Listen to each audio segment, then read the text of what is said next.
Welcome to the Loveland All Sports Podcast, where the land of love can get updates on not only Loveland sports, but learn and discuss many sports topics. Shoot any ideas you want to lovelandallsports@gmail.com and follow us on Facebook. Loveland All Sports Pod is sponsored by Meredith DeWitt of Brittany Fritch Realty, Loveland's #1 boutique brokerage. Contact Meredith for any and all of your real estate needs at meredithbfteam@gmail.com. This episode, we sit down with Shayne Lyons, Assistant Athletic Director of Loveland High School, to get a winter sports wrap-up of each team, learn about our district qualifiers, and learn about our boys basketball team that was district champs. We'll also get a chance to get a preview for the spring sports season in the ECC Outlook, so sit back and enjoy. Well, welcome Loveland. We are here at the end of the winter sports season, sitting down with Assistant Athletic Director Shayne Lyons. Good afternoon, Shayne. Hey, how are you? Doing well. Wanted to give a snapshot on where the girls and boys teams ended up after the winter sports season and give a little forecast on what the spring teams will be going through. So wanted to kick it off here today talking about something we really don't think much is in the athletic department. But Shayne, tell us how our academic team did this past winter. Our academic quiz team had a great winter. They ended up going 14-6 overall, which was good for fourth in the ECC with two state powerhouses in our conference. So an academic quiz team, you play everybody in your conference twice. So how that works is, like Little Miami and Walnut Hills are state powerhouses. So we did take 4 losses combined to them. So outside of that, we were 14-2. Nice. So which is pretty nice. They did have a first team all conference member in Jamie Brown, a second team all conference in Tristan Platt, and then also a honorable mention in Zane Shrewsbury. So academic quiz team is actually a lot of fun. They're usually on Wednesdays at, I think, 4 o'clock in our media center. So if you come out next winter, it's kind of fun to play the guessing game. Like, I really don't know much, but it's kind of cool to get to know and watch. It's kind of like a game show TV, but it's a lot of fun, and the kids have a great time. I'm thinking like when I'm at home trying to answer the Jeopardy questions. It's yeah, kind of and I sit in there and I'm like, dang, I've never felt dumber. Right. Like, and they're actually coached by 2 teachers here, head coaches Nate Bahana, so they do a great job and they're really energized, but they're a lot of fun. Nice, good to hear. And then next up, we got the cheer squad. How'd they do this year? The cheer squad, they did really well. They got ended up getting 4th in the ECC, and then they did qualify again to go back down to nationals. Now following last year's runner up, and then in Division II was pretty tough, but they did get to qualify again, which is a big experience for the girls. So they had a great time doing that. Good, and they already went to nationals. Yeah, they already went to nationals. But we didn't qualify for the final round this year. But we were a young team and hoping to come back next year. Okay, good to hear. Good to hear. And then moving on to swimming and diving. So swim and dive had a great year. We had a ton of district qualifiers in swim and dive. We had Brock Knatzer was one of our boy divers. And then we had Juliana Lee was a district qualifier. And then also, And then also Lydia Feldman was as well. Okay. And then for swimming, for the girls' side of swimming, we had Audrey Fleschauer, Hannah Schroeder, Isabel Schroeder, Taylor Wethington, and Dylan Chapman. Nice. For boys swimming, we had district qualifiers of Caleb Simmons, Kellen Kane, Dane Parchmith, Owen Mayer, and Paxton Mertz. And then Isabel Schroeder and her sister Hannah Schroeder both qualified for state. Okay. And how'd they do? Isabel podiumed in both. Nice. Both of her events. And Hannah was just outside the podium, but only she's young, so she's got a few more years to nice. And then she'll be on the podium. So our upside for our swimming program is gaining numbers and gaining ground. Yeah, right. So do they still go to, where do they train? I think this year they trained the divers were at Mason. Okay. And I don't really know where our swim team went. I think they went to Mason as well. They kind of I think they move around. I don't really remember where their pool was. Right. But I know we share a diving coach with Mason, so our divers did go to Mason. Okay, got it. Yeah, it's always, I'm a Sycamore guy, which swimming is huge there. Yeah. And they have a huge natatorium, and you're like, I wonder if we'll ever get big enough to where we demand to have a pool. But that's awesome that we offer it, and we had some people get an opportunity to go on to state. So let's move on to boys and girls bowling. Girls first. All right, girls bowling. We have small numbers in girls bowling, so if you know anybody that's one girls bowling team, it is a lot of fun. And the nice thing is the matches are at 4:00 during the week, and they're kind of done by 6:00, so not too much time. They struggle with their numbers in a tough ECC conference, which is led by West Claremont and I think it's Walnut Hills, who's really good. Okay. We did have one honorable mention, that was Keeley Hubble in that group. So they're a lot of fun. So on the boys' side, I actually got to coach the boys a few times this year to fill in. They were a lot of fun, they're graduating a few kids as well. So if you're interested in boys bowling, I encourage you to come out and do that. They ended up getting 4th in the conference. They went 8-8 overall, 5-4 in the conference. And for their all-conference selections, they had Wyatt Glassmeyer was second team, and Connor Burns was second team. Connor Burns is on the top of the list, second team, and Ryan Fessler was honorable mention. Right. And then also Wyatt Glassmeyer did qualify as an individual for districts, which was a pretty cool moment. He was like 6 pins, I think, away from state. Really? Which sucks, but how that works is they take the highest individuals that's not a team, and he missed it by like 6 pins, I think it was. Really? Yeah. And then the way they do all conference is a combination, I believe, from their preseason tournament and their postseason tournament, along with a little bit of league play, I believe. Okay. Well, that's great that it gives the kids an opportunity to actually compete at the next level or district or whatnot, and then they're able to get recognized instead of just being there for the team sport. So good to hear. All right, not yet, but we'll talk about basketball in a minute. But move on to girls basketball. Girls basketball, they had a decent year. They were 8-16, and I believe they were 7-15 last year. I believe they were district runners up, which lost to a good run. They lost to the eventual state champion Winton Woods. Girls basketball in this conference is a gauntlet. Right. It's a very tough conference, and we were a very young team. We did not start any seniors on that team. But it was a very good year. So like you have the likes of Milford, Walnut Hills. Walnut Hills in Division I went to a regional final, I believe. But I mean, overall it's a good team. They had all conference selections of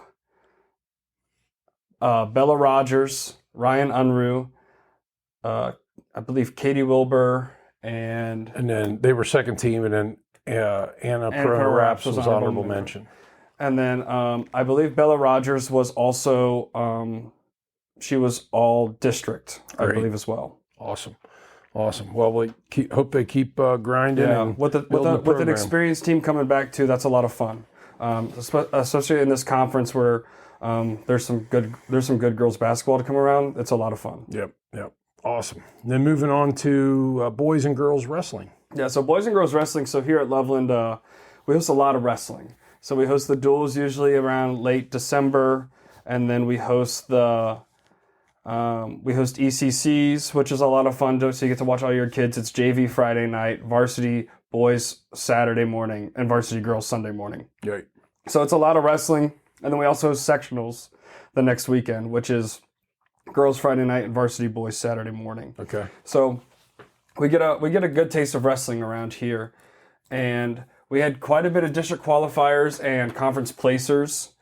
I think we qualified. I think it was 7 or 8 boys, and we had a gauntlet of a regional. In our sectional, our sectional voted it was a Moeller. Who else? Elder. So we had Cole Rain was here. So there was a lot of juggernauts in our conference, and to get 7 out in our weight classes was pretty impressive. Nice. That's good to hear. And then and then Caleb Heilman and Nate Boston ended up going to state. Yep.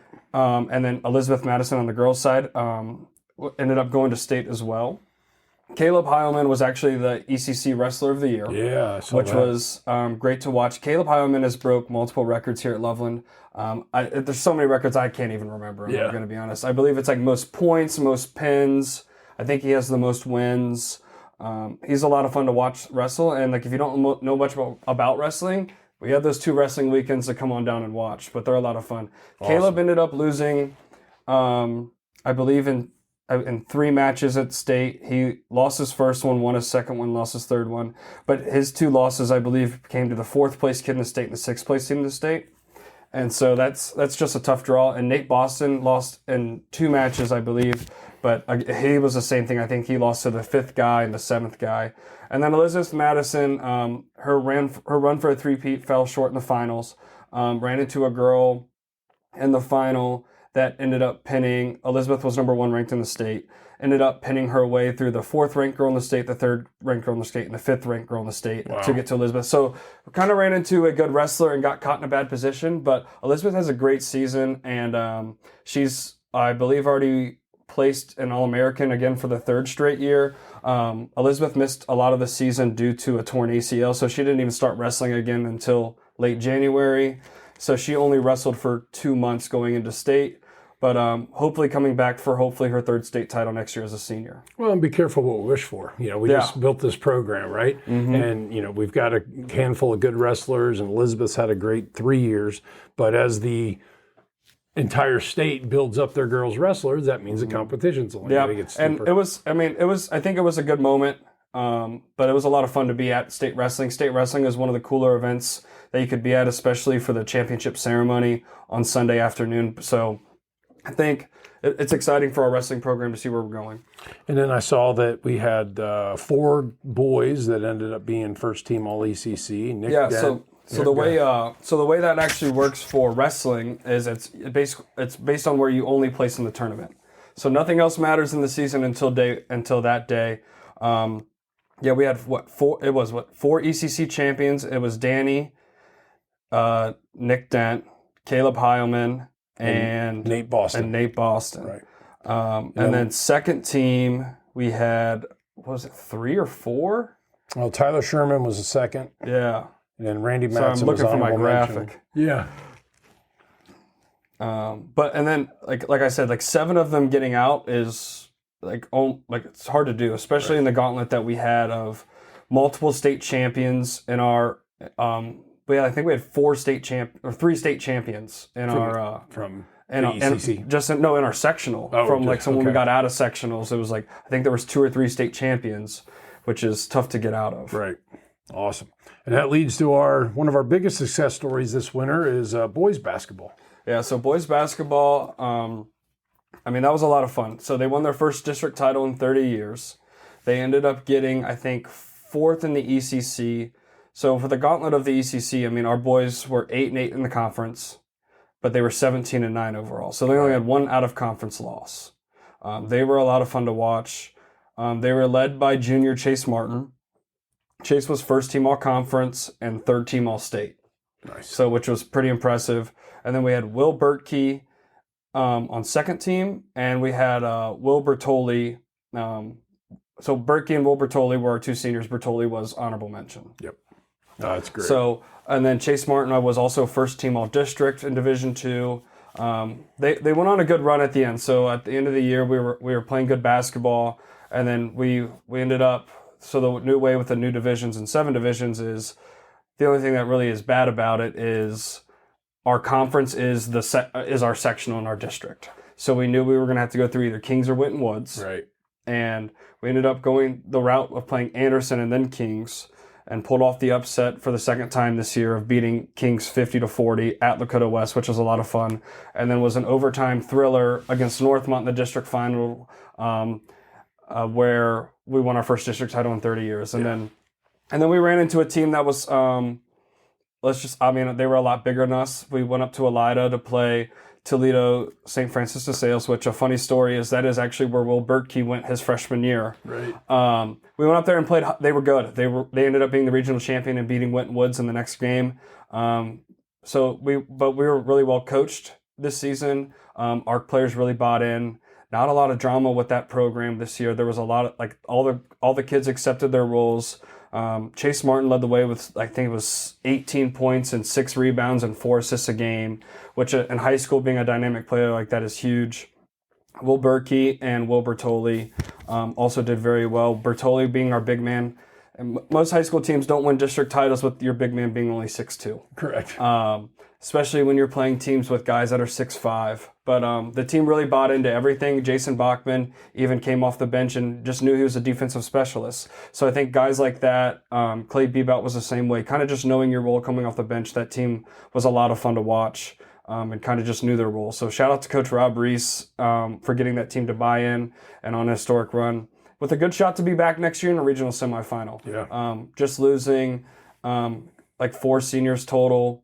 And Chase is coming back with that talented junior class. Our junior class is talented every sport, from fall to spring. So It's going to be a lot of fun to watch all of our sports teams again next year. Well, and if you listen to my podcast months ago with Coach Rob Reese, one of the things that he said was, it's not about where you start, it's how you finish. And my job is to get these guys playing well at the end of the year.